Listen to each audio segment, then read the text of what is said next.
Section 1. You will hear a conversation about accommodation rules. First, you have some time to look at questions 1 to 3.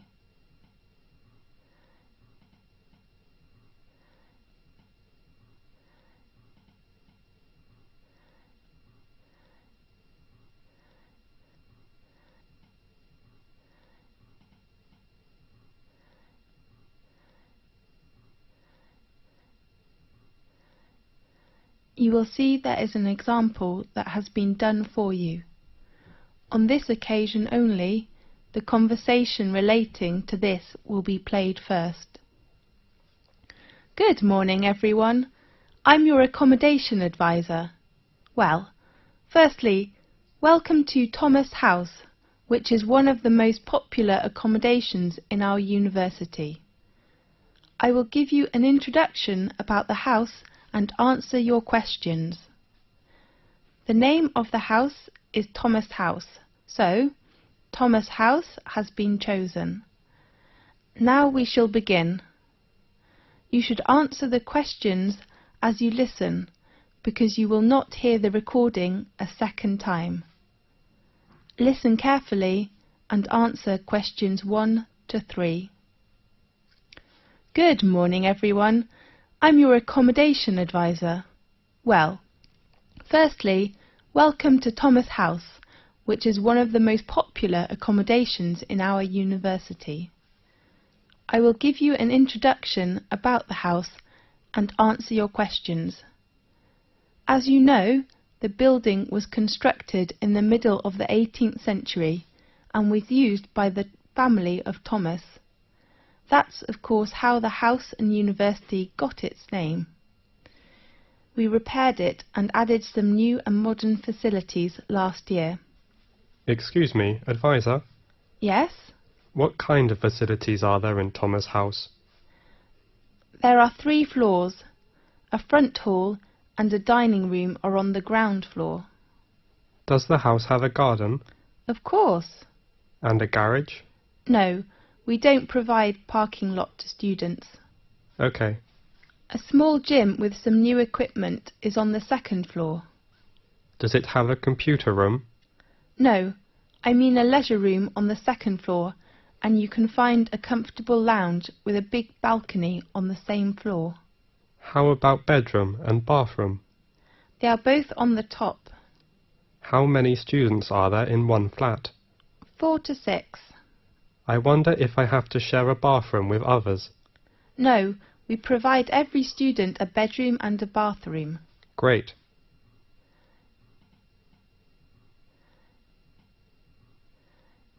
Now, look at questions 4 to 10.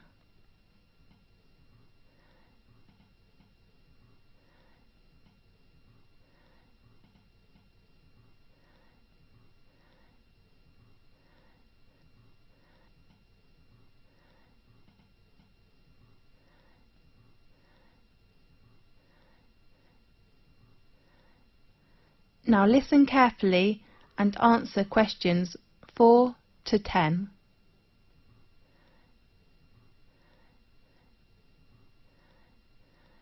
There are some rules in Thomas House. Firstly, smoking is not allowed in both your bedroom and the bathroom. Does the house have a smoking section? No, you can smoke on the balcony or outside the house. Advisor, is there a laundry in the house? Of course, laundry room is located on the right corner of the 2nd floor. Sure. But please do not use it after 11 o'clock. Is it free to us? In fact, you don't need to pay any bills which are included in your accommodation fee, but you have to pay laundry fee. How much? We offer 2 coin-operated washing machines. The large one is £2.50 and the small one is £1.60. If the lounge has a time restriction? Definitely. We ask all students to keep quiet and do not make noise after 11 o'clock. We know there is a backyard in the house. Yes.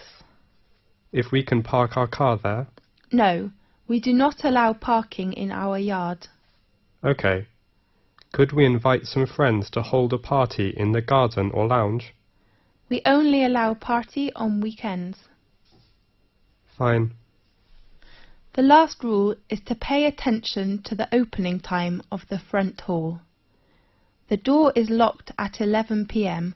and opened again at 6 a.m. in the next morning. Remember to take the front door key when you go out early or come back late. How could we get the front door key? You can go to residence office building and get your key in room 101. Sure. Well, any questions? This is the end of section 1. You now have half a minute to check your answers.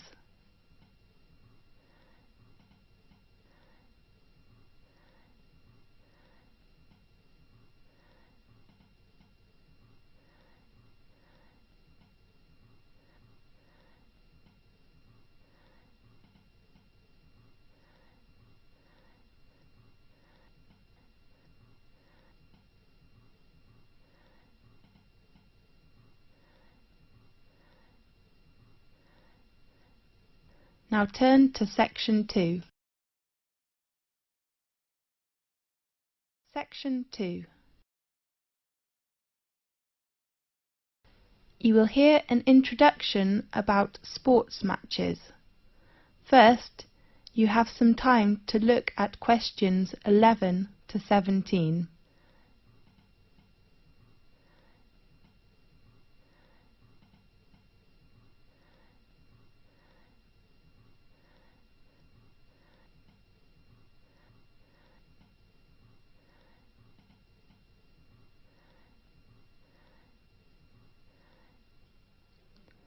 Now listen carefully and answer questions 11 to 17. Good morning, everyone. I'm Mary White, the Secretary of the exciting sports club. Welcome to attend Match's arrangement meeting. I know you are looking forward to a great season. Now, I'd like to give you a short introduction to our arrangement in this season. This season, we still have 2 competitions. One is tennis and the other is soccer. Let's start with tennis. There will be 6 teams competition. We hope the players' ages are between 16 and 22 years old. While the number of soccer teams is only 4 in this season, because we hope all players' ages are no more than 20 years old. Now, in this new season there are some changes. The first one is the venue. We will arrange all our matches for both the tennis and soccer competitions in Magic Park instead of Darry Park, which was used last year. Tennis matches will be arranged on Court 2 and Court 4 will hold soccer matches. Our match schedule: all tennis matches will be played on Sunday afternoons. All matches will begin at 2 o'clock. Soccer matches in this season will be played at 7 o'clock on Saturday evenings. The joining fee is still £30, including a new sport gear. We still offer a week of training session before formal match for our new players. There are 2 training sessions at 3 p.m. to 5 p.m. on next Friday and Saturday afternoon. The fee is only £12. Now, I'd like to introduce the coach of each training session, George Hanson, who has been supervised the tennis teams for over 4 years, will still be coach this season. While we will invite a good soccer coach who has enough patience and professional skills to work as this season's soccer coach. His name is Paul Batt.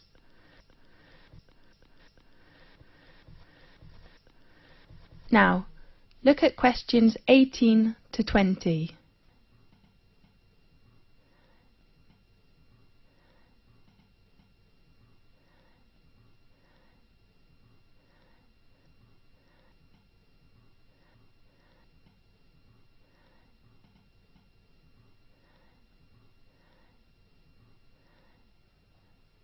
Now, listen carefully and answer questions 18 to 20. In addition, we offer some activities to thank all players. Please look at your brochure. There are some activities and their time arrangements. At the beginning, we hope to start the season with a barbecue dinner on next Saturday in Magic Park. I do really hope all players will go there to enjoy the dinner, and you may invite your relatives and friends. Of course they have to pay a little fee, with just £5. And then, after the final match in the season, we will vote this season's MVP, the most valuable player. The 2 players from tennis team and soccer team will gain an honour and a prize from our sports centre. This season we hope all players can send a confirm letter to us to ensure our match arrangement. So please write to us before the deadline. It is on Thursday, 18th of April. Our secretary, David Black, is in charge of collecting fees and your letters in this season. His room number is 214 and his phone is 332567. This is the end of section 2. You now have half a minute to check your answers.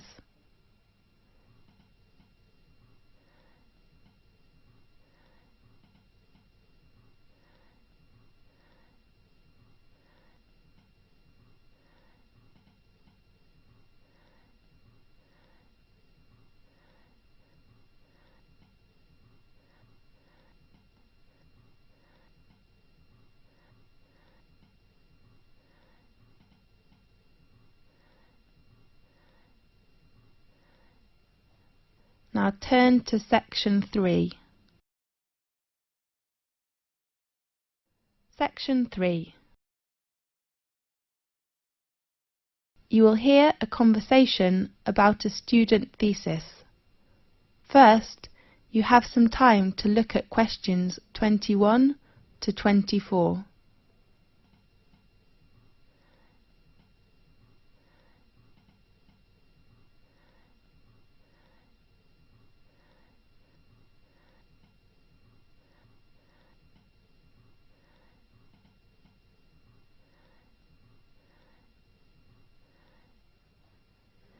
Now listen carefully and answer questions 21 to 24.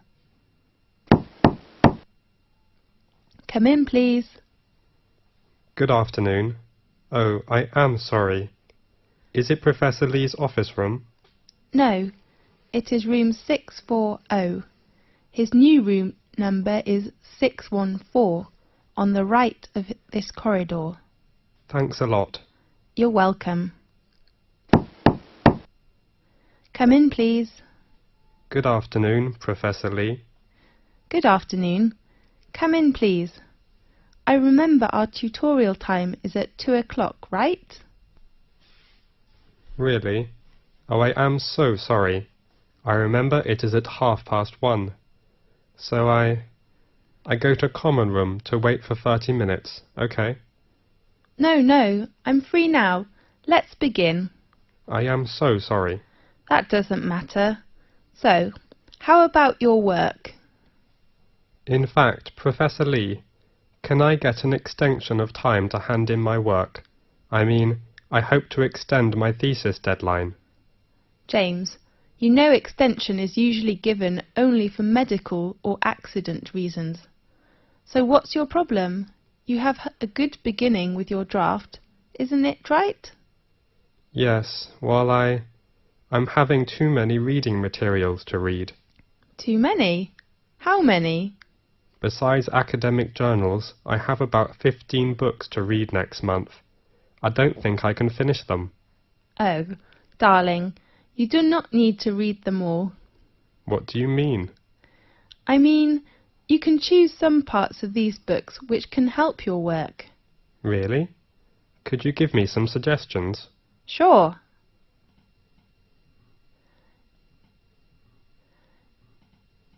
Now look at questions 25 to 30.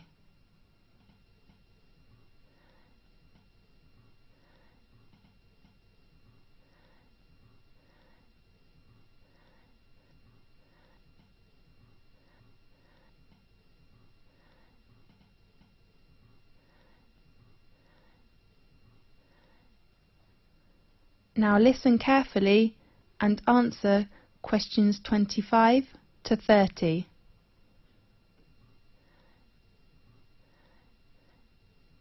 Do you bring your reference book list? Yes, I take it. Let's see. First, the book by Bayer.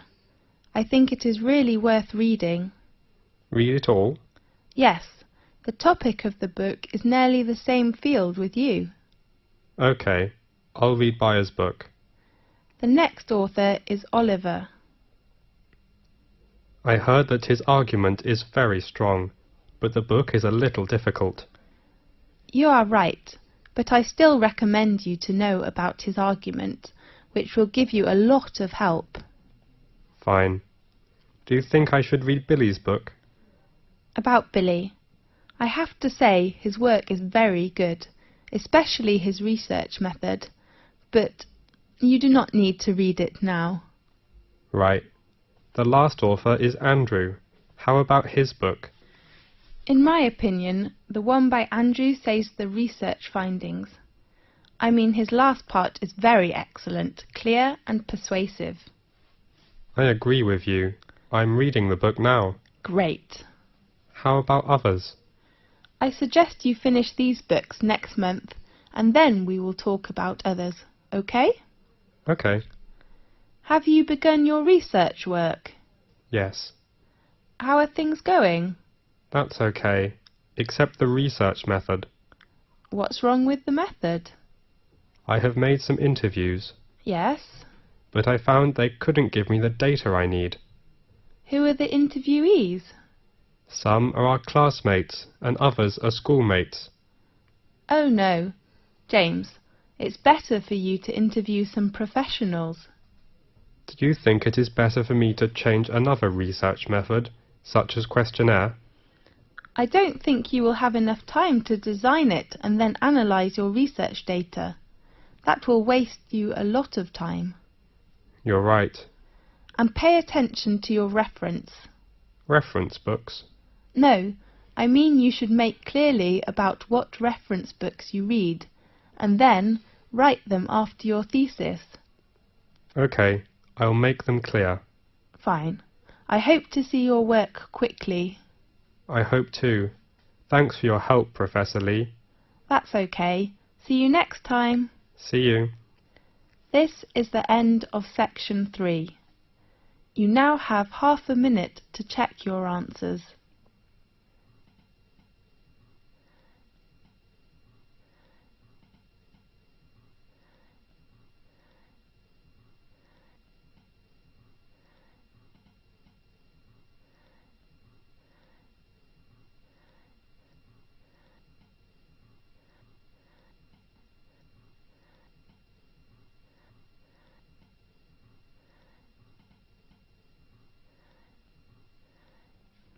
Now turn to section 4.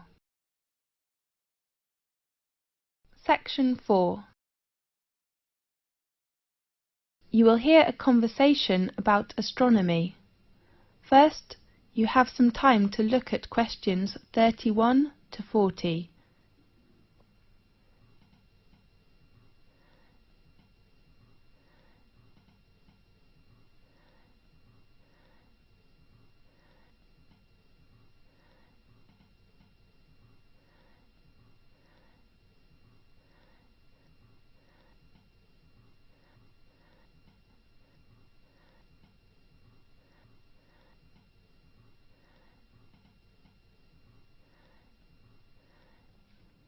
Now listen carefully and answer questions 31 to 40.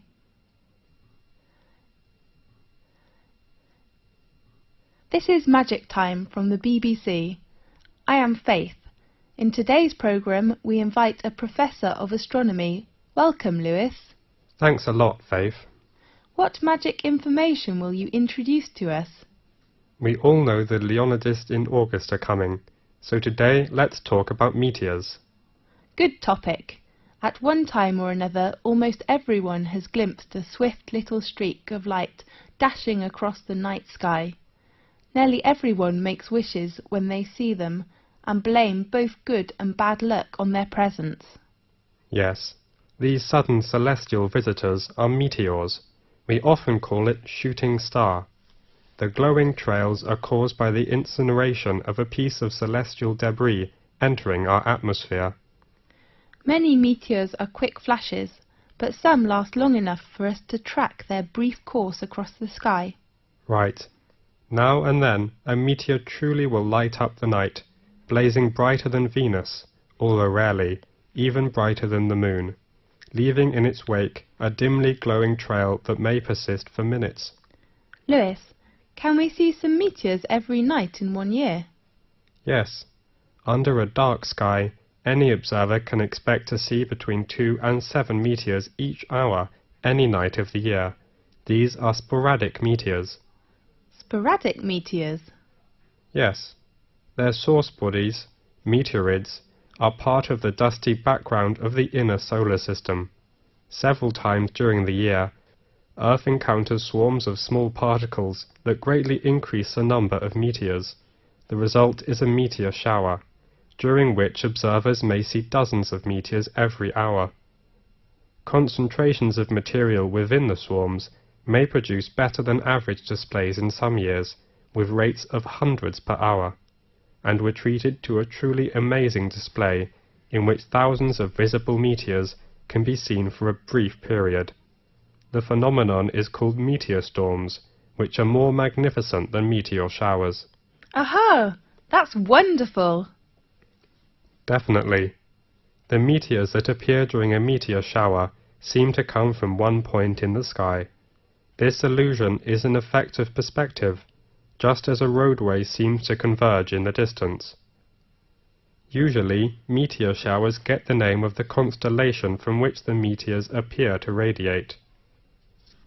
Such as during the Perseid shower in August, meteors seem to streak from a point in the constellation Perseus. When is the biggest meteor storm? According to records, in 1833, a storm of 60,000 meteors an hour shocked the world. 60,000? That's unbelievable! By the 1860s, scientists had known that many meteor showers were annual, including the normally placid Leonids, which produced the big storm, and that they were somehow related to comets. Really? Yes, but most of the meteors people have seen during one of the annual showers arise from fluffy particles not much larger than sand grains. As a particle enters Earth's atmosphere, it collides with gas atoms and molecules. The particle becomes wrapped in a glowing sheath of heated air and vaporized material boiled off its own surface.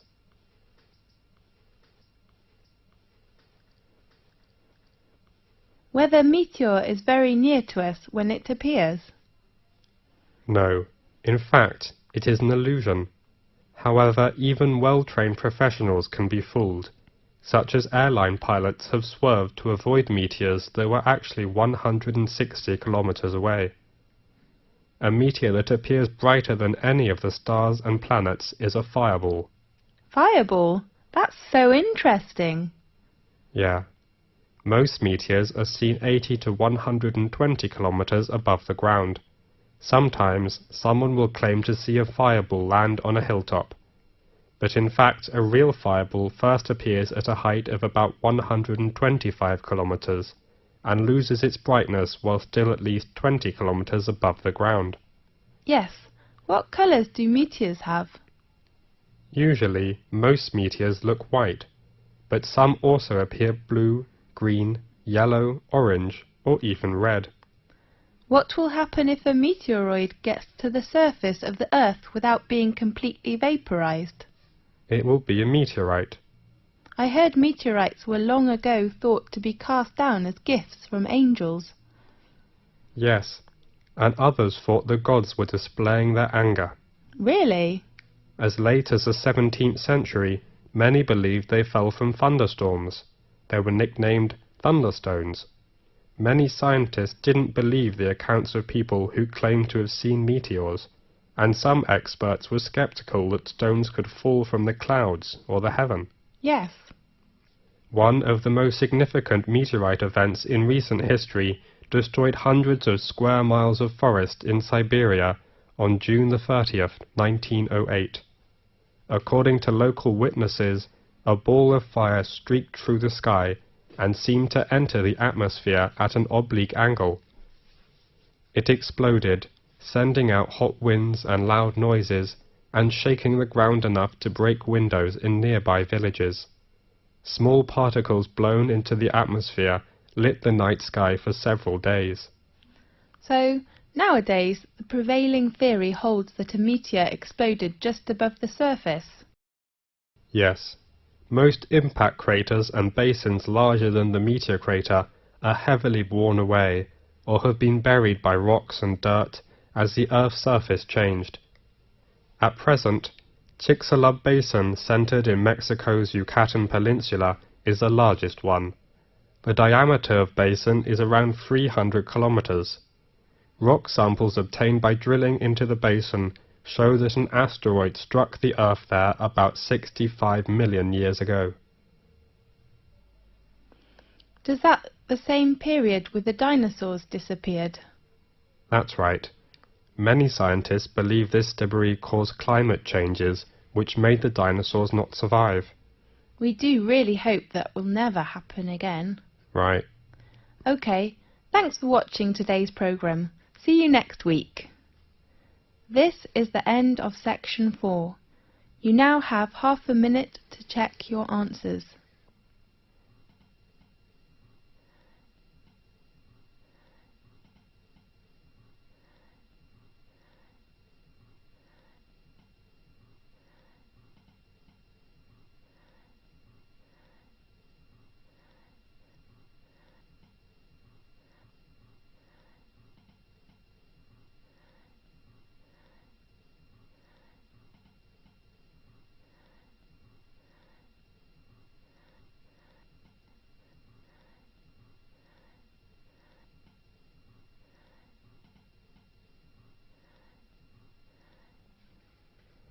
This is the end of the listening test. You now have 10 minutes to transfer your answers to the listening answer sheet.